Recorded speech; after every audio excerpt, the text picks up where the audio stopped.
Para sa pattern natin, first pattern natin dito sa lesson 7. Gagamit tayo ng tools. Sa lesson 6, napag-aralan natin kung paano gumamit ng mga transitive verb. Paano sabihin, kakain ako ng spaghetti?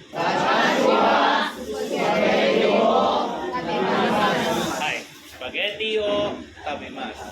Paano sabihin, maghiwa ng gulay? Yasayo.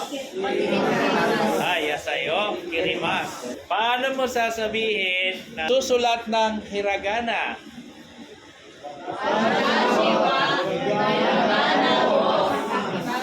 Ay, hiragana o kakimas. Now, ito naman pong pattern natin dito. Kakain ka ng spaghetti, lalagyan mo ng gamit. Paano? In what way? Nakakutsara ka ba? Nakatinidor? Or kamay? Ayan. So, lalagyan natin ng gamit. Particle de, di ba ginagamit natin sa bahay? So, pwede rin natin gamitin sa tools. Particle de indicates a method, no?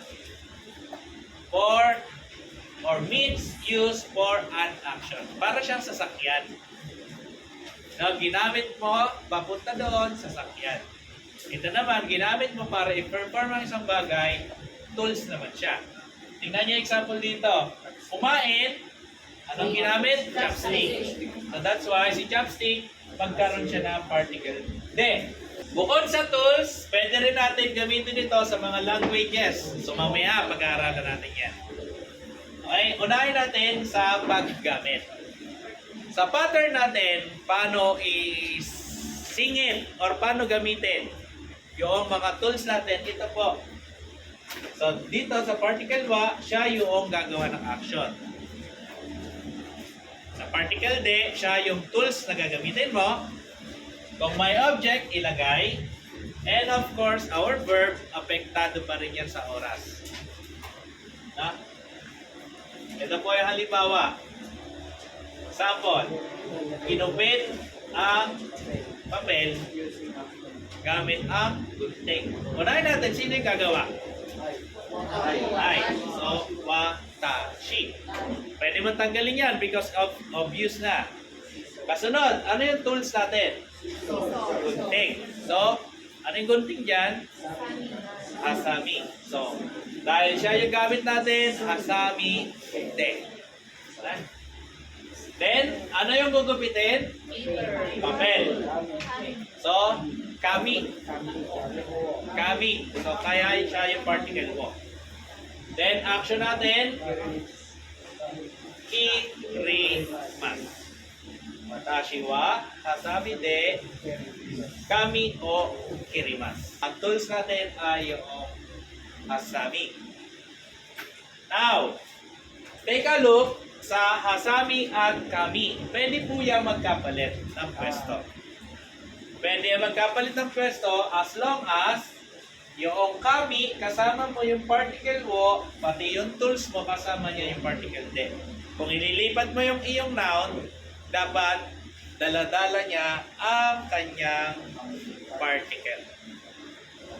So, itong dalawang sentence na to, parehas ang meaning. Ay, si Teacher Russell kumain or nagtanghalian gamit ang kamay. Ayan. Doer natin si Russell Sensei. So, Russell Sensei 1. Next, tools natin, kamay. Te, de. At sunod, ano yung kinain? Irugohan. Irugohan mo. Okay, ano yung verb natin? Kumain na. Abe, mashita. Irugohan mo. Tede, tabe, mashita. Okay, ay, doer natin, mga Hapon.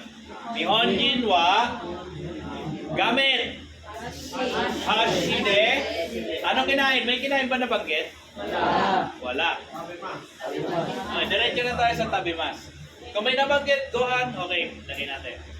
Watashi wa naibude nito wo kirimasu.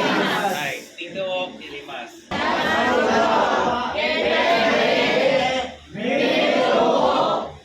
Kurimasu. Ito, anong ginawa?